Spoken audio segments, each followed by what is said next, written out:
마태복음 12장 1절에서 21절까지의 말씀을 제가 봉독하겠습니다. 그때에 예수께서 안식일에 밀밭 사이로 가실새 제자들이 시장하여 이삭을 잘라 먹으니 바리새인들이 보고 예수께 말하되 보시오 당신의 제자들이 안식일에 하지 못할 일을 하나이다. 예수께서 이르시되 다윗이 자기와 그 함께 한 자들이 시장할 때에 한 일을 읽지 못하였느냐. 그가 하나님의 전에 들어가서 제사장 외에는 자기나 그 함께 한 자들이 먹어서는 안 되는 진설병을 먹지 아니하였느냐. 또 안식일에 제사장들이 성전 안에서 안식을 범하여도 죄가 없음을 너희가 율법에서 읽지 못하였느냐. 내가 너희에게 이르노니 성전보다 더 큰 이가 여기 있느니라. 나는 자비를 원하고 제사를 원하지 아니하노라 하신 뜻을 너희가 알았더라면 무죄한 자를 정죄하지 아니하였으리라. 인자는 안식일의 주인이니라 하시니라. 거기에서 떠나 그들의 회당에 들어가시니 한쪽 손 마른 사람이 있는지라. 사람들이 예수께 고발하려 하여 물어 이르되 안식일에 병 고치는 것이 옳으니이까. 예수께서 이르시되 너희 중에 어떤 사람이 양 한 마리가 있어 안식일에 구덩이에 빠졌으면 끌어내지 않겠느냐. 사람이 양보다 얼마나 더 귀하냐. 그러므로 안식일에 선을 행하는 것이 옳으니라 하시고 이에 그 사람에게 이르시되 손을 내밀라 하시니 그가 내밀매 다른 손과 같이 회복되어 성하더라. 바리새인들이 나가서 어떻게 하여 예수를 죽일까 의논하거늘 예수께서 아시고 거기를 떠나가시니 많은 사람이 따르는지라. 예수께서 그들의 병을 다 고치시고 자기를 나타내지 말라 경고하셨으니 이는 선지자 이사야를 통하여 말씀하신 바 보라 내가 택한 종 곧 내 마음에 기뻐하는 바 내가 사랑하는 자로다. 내가 내 영을 그에게 줄 터이니 그가 심판을 이방에 알게 하리라. 그는 다투지도 아니하며 들리지도 아니하리니 아무도 길에서 그 소리를 듣지 못하리라. 상한 갈대를 꺾지 아니하며 꺼져가는 심지를 끄지 아니하기를 심판하여 이길 때까지 하리니 또한 이방들이 그의 이름을 바라리라 함을 이루려 하심이니라. 아멘. 이 말씀은 살아계신 하나님의 말씀입니다. 하나님께 감사드립니다. 아멘. 오늘 본문은 예수님과 바리새인들과의 안식일 논쟁에 대한 이야기로 시작하고 있습니다. 바리새인들은 당시 유대 종교 지도자로서 구약 율법에 능통하다고 생각하는 자들입니다. 성경의 일부를 문자적으로 취하여서 인본주의적으로 해석하여 자신들의 의견을 주장하던 그들에게 예수님은 이해할 수 없고 용납할 수 없었을 것입니다. 그래서 이 바리새인들에게는 예수님이 불편합니다. 예수님의 권위를 인정하지 않고 자신들의 권위를 지키려고 하니까 모든 것이 불편하여 결국 어떻게 하면 예수를 죽일까 의논하기까지 나아가게 되는 겁니다. 바리새인들은 하나님을 인정하고 사랑하여 최선을 다하는 자들입니다. 그런데 왜 이렇게까지 되었을까요? 바리새인들의 서사를 다 말할 수는 없지만 중요한 것은 예수님과 대치점에 있다라는 사실입니다. 이 본문을 묵상하면서 오늘 나는 바리새인들과 같은지 예수님을 잘 수용하고 있는지 예수님을 따르는 자인지 나의 생각과 뜻을 따르고 있는지 한번 생각해 볼 수 있기를 바랍니다. 날은 안식일입니다. 밀밭 사이로 예수님께서 제자들과 무리들이 함께 가고 있습니다.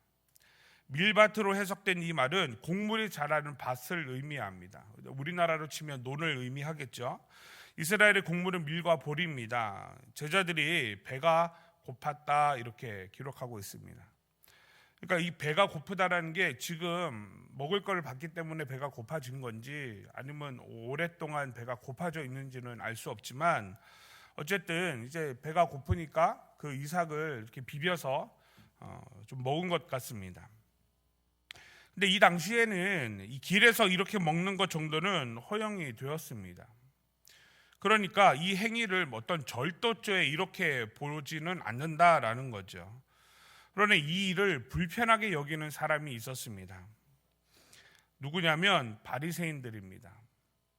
절도죄로 본 것이 아니라 안식일을 어겼다라는 것으로 불편함을 느꼈습니다. 안식일에 노동을 해서는 안 된다는 율법을 적용하여서 이 안식일을 어긴 것을 지적하며 예수님께 불편하다라고 말하고 있는 거죠. 이삭을 잘라 먹은 것은 추수 금지 규정 위반. 그다음에 손으로 비빈 행위는 타작 금지 규정 위반. 알맹이와 가라지를 구별하는 행위는 키질 금지 규정 위반, 이렇게 얘기하는 거예요.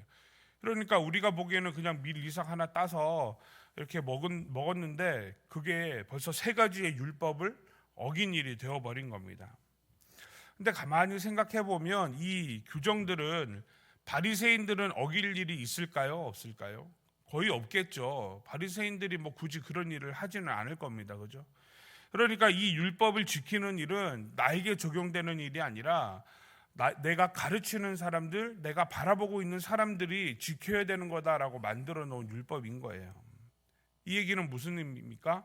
나는 괜찮은데 저 사람들은 율법을 잘 안 지키니 율법을 지키도록 해야 된다라고 해서 그들이 하는 행위 하나하나를 다 따져보고 판단해 보는 거죠.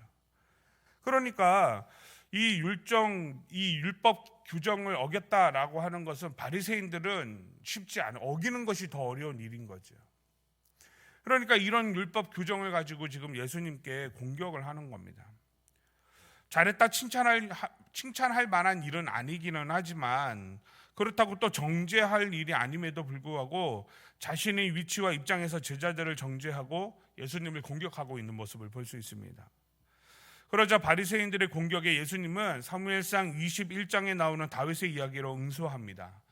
다윗이 사울을 피해 높 땅으로 도망하여 제사장 아히멜렉의 허락을 받아서 성전에 진설되었다가 교체된 떡을 먹은 사건이죠. 이 일들을 정죄하는 부분이 없습니다. 성경에 나와 있지 않습니다. 예수님의 반박에도 예수님이 이렇게 반박하는 이유는 바리새인들의 영적 무지와 종교적인 독선에 대해서 안타까움이 들었기 때문이다라는 거죠. 그러니까 그 자리에 앉아서 사람들이 하는 행위를 보면 이거는 옳은 일, 이거는 안 되는 일, 이거는 잘못된 일, 이거 판단하고 있는 거라는 거죠. 하나님께서 안식일 규정을 만드신 목적은 사람을 행동을 제한하고 그들의 자유를 구속하기 위해서가 아니라 살아가는데 일의 마음을 빼앗겨서 하나님을 놓치지 않도록 하기 위해서 그들이 인생에 함께 하시고 이끌어 가시는 분이 하나님이다라는 것을 생각하기 위해서 안식일 규정을 주셨다라는 거죠. 그런데 지금 오히려 본질을 잃어버리고 행위의 마음이 빼앗겨 버려 있는 바리새인들에 대한 인위적인 신앙을 보고 있는 겁니다. 이제 우리의 신앙을 한번 돌아보자고요. 하나님의 마음을 가지고 살면 무슨 일이든 용서할 수 있지 않겠습니까? 용서하는 것은 쉽지는 않지만 할 수 있습니다. 비록 안식일에 안식을 범하여도 말이지요. 그런데 안식일의 목적이 하나님을 생각하기 위해서다라는 것을 우리가 인정하면 더 넓은 마음으로 수용하고 포용할 수 있게 됩니다. 그런데 예수님을 불편하게 여기는 마음을 가진 바리새인들은 못 넘어가고 정죄하게 되죠. 왜 그렇습니까? 안식일에 병을 고치는 것이 옳으냐 물으며 불편하게 여기는 겁니다. 몸이 아픈 사람이 있다면 불쌍히 여기는 마음이 먼저이지만 그렇게 하지 못하는 거죠. 하나님의 의도와 목적대로가 아니라 내가 가지고 있는 신앙이 우선이 되어졌기 때문에 그런 겁니다. 오늘 많은 사람들이 교회는 이렇게 해야 하고 그리스도인이라면 저렇게 해야 되는 거 아니냐 말을 하는 사람들은 많습니다. 그럼 당신은 어떻습니까? 저는 제가 부족해서, 저는 제가 온전한 신앙인이 아니라서, 저는 연약해서, 저는 그만큼은 안 됩니다. 스스로 그 자리는 다 빼는 거죠. 예수님이 가르쳐 주신 신앙 아닙니다. 우리는 실수할 수 있습니다. 또 죄의 자리에 때때로 머물러 있기도 합니다. 노력하고 애를 쓰지만 안 될 수도 있습니다. 그러니까 사람인 거고 하나님이 필요한 거죠. 그러나 그 어려움과 안 되는 일을 해결하고자 스스로에게 자꾸 다른 변명과 핑계를 자기에게 가지고 오면 우리가 바리새인과 다르지 않다라는 거예요. 나는 보호하고 나는 그럴만해서 그렇고 나는 내가 하는 일에 다 이유가 있고 변명이 있고 핑계가 있고 그러나 당신은 그리스도인으로서 그렇게 하면 안 되고 지금 교회는 문제가 많고 이렇게 접근하게 되면 오늘 이 시대를 살아가는 우리가 하나님은 알지만 하나님의 뜻대로 살아가지 않는 그런 자들이 된다라는 것을 오늘 성경을 통해 보게 되는 거죠. 그러므로 우리가 오늘 기도할 때는 우리의 신앙이 사람들과 비교하지 않고 하나님의 본질을 잘 따르는 믿음의 삶을 살게 해주시라고 그렇게 기도할 수 있는 저와 우리 성도님들 되시기를 간절히 바랍니다. 우리의 믿음의 생활은 다른 사람과 상관이 없습니다. 그분은 하나님이 그분과 알아서 할 것이고 우리는 우리의 문제를 내가 하나님과 해결하는 거잖아요.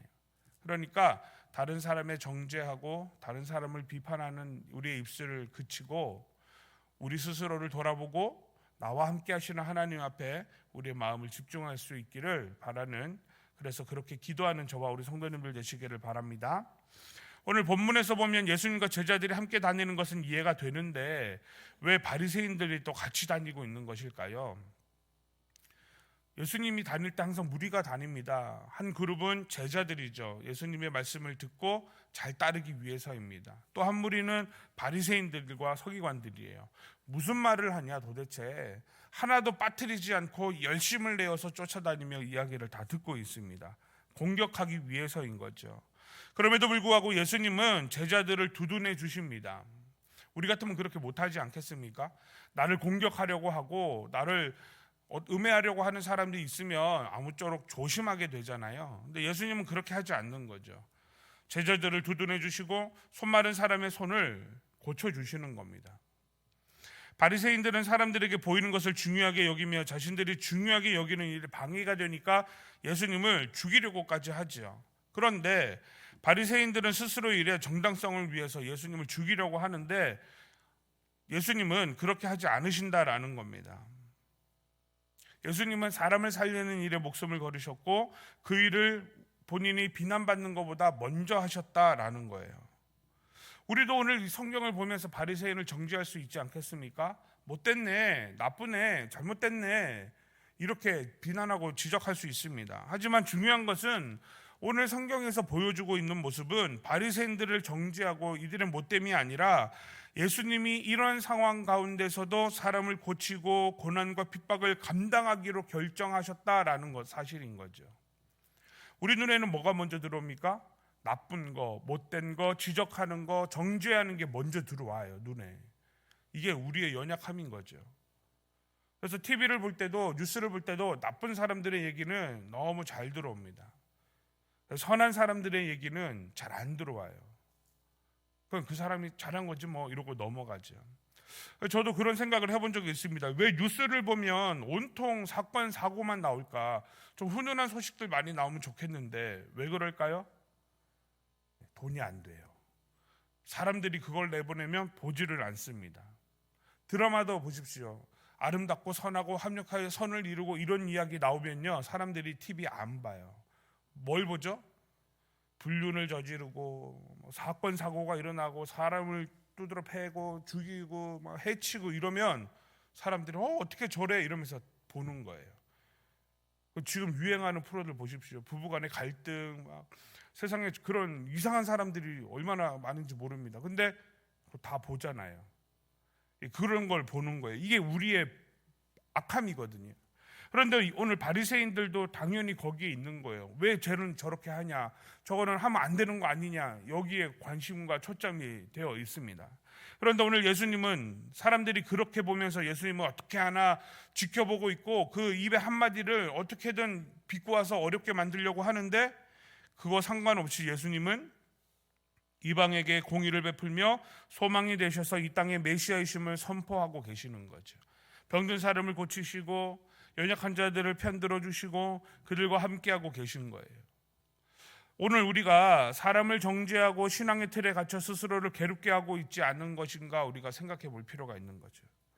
그러므로 오늘 우리의 삶도 하나님이 주신 평안과 소망을 붙들고 믿음으로 살아갈 때 악한 것과 우리의 신앙에 갇혀 있지 말고 예수님의 본질을 따라 믿음으로 소망의 삶을 살기를 결정해야 되고 그렇게 나아가야 된다라는 거예요. 우리는 지금도 내 문제 끌어안고 나는 어떻게 해야 되나, 나는 부족한데, 나는 연약한데 여기에 있지만 하나님은 우리를 통해서 자꾸 세상으로 나아가라, 세상에서 본이 되라, 빛과 소금이 되어라 이런 얘기를 하시잖아요. 왜 그럴까요? 그게 예수님의 가치를 따르는 일이기 때문에 그렇습니다.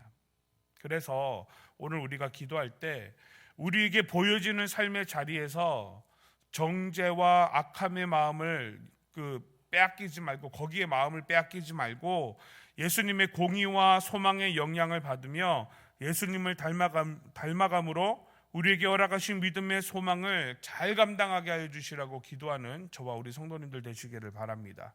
그래서 하나님, 악한 것을 보지 않고 그것들이 내 주변에 잔뜩 있지만 그것을 정죄하는데 내 마음을 빼앗기지 않고 하나님을 따르고 예수님을 따르고 예수님이 우리에게 주신 사랑을 우리가 하나하나 누리며 그것을 고백하며 오늘도 주님과 동행하는 삶이 되게 해주십시오. 그렇게 기도하여 승리의 삶을 살아가는 저와 우리 성도님들 되시기를 주님의 이름으로 축복합니다.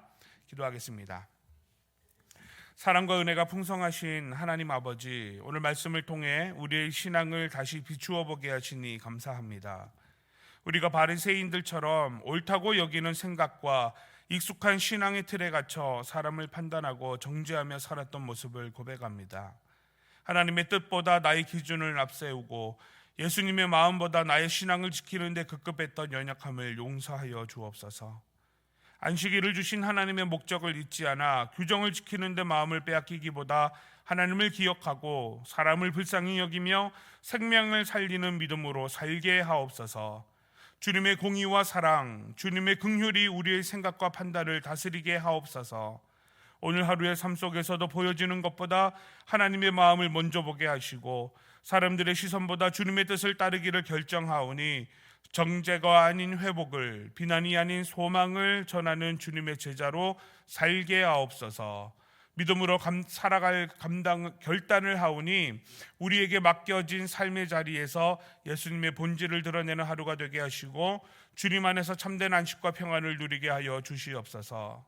환우를 위해 기도합니다. 상하고 찢긴 우리의 마음을 위로하시고 질병과 노고와 아픔으로 신음하는 성도들에게 성령 하나님 찾아가 주셔서 통증이 사라지게 하시고 깨끗하게 낫게 하시며 치료의 광선을 바라사 회복되게 하여 주시옵소서. 우리의 간구를 주님께 올려드립니다.